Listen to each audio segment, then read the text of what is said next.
आज तक मैंने दोनों हॉस्पिटलों में अपने देखने का एक अधेला भी कभी नहीं लिया। और मुझे अगर मालूम पड़ गया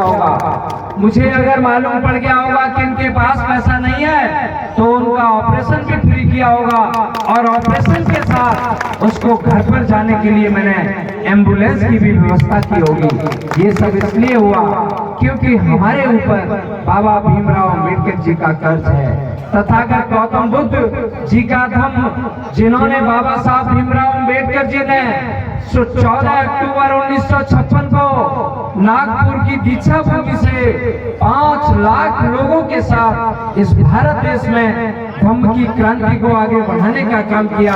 ऐसे बाबा भीमराव अम्बेडकर जी के चरणों में बार बार शीश झुकाता हूँ।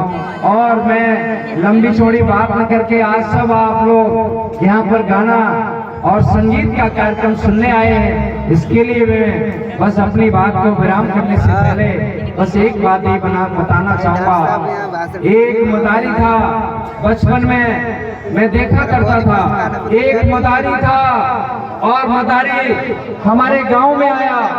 गांव में सारे बच्चों की भीड़ लग गई। जैसे आप लोग चारों तरफ खड़े हैं ऐसे हम भी एक बच्चे की तरह खड़े थे। हमारे पिताजी भी हमारे गांव में खड़े थे। मदारी क्या कर रहा था? मदारी मिट्टी ले रहा था और बड़ी चालाकी से मिट्टी से पैसे और रुपए बना रहा था। मैं देखता रहा, मुझे तो बड़ा मजा आ रहा था कि मिट्टी से पैसा कैसे बन जा रहा है। मेरे पिताजी जो बड़े बुद्धिजीवी थे जिन्होंने मुझे इतने बड़े संस्कार दिए। मेरे पिताजी ने, मुझे याद है कि जैसे ही जो मदारी का गेम खत्म हुआ और खत्म होने के बाद मदारी कहता है कि 10-10 रुपए हमें सब दो। मेरे पिताजी पर नहीं रुका गया और मेरे पिताजी बोले कि हे मदारी, अभी तो तुम 10-10 रुपए मिट्टी से बना रहे थे तो तुमको पैसा मांगने की क्या जरूरत थी? मैं आपको याद दिलाना चाह रहा हूँ, मैं आज आपको याद दिलाना चाह रहा हूँ, एक बड़ा मदारी भी उसी तरह से आपको मूर्ख बनाने का काम कर रहा है।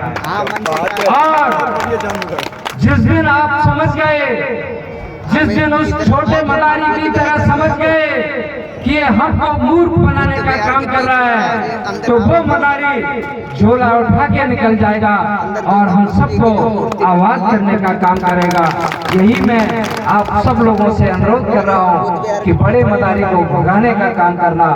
और इस देश में जो बाबा भीमराव अम्बेडकर का संविधान है, जो बाबा भीमराव अम्बेडकर ने मजबूत जनतंत्र बनाया, जो इस देश की जमहूरियत को बनाया, मेरा अनुरोध है 2024 में जब वोट करने जाना, क्योंकि 2024 में आज मैं बता देना चाह रहा हूँ, आज इस देश में वन नेशन वन वोट की बात हो रही है और one nation one vote one party भी हो सकती है। अगर 2024 में हम चूक गए, अगर 2024 में हम चूक गए तो 27 वाला चुनाव न होके सीधे 29 में चुनाव होगा। इसलिए मेरा अनुरोध है आप लोग अपने बच्चों का भविष्य को देखते हुए इस बार बाबा भीमराव अम्बेडकर के संविधान को बचा लेना।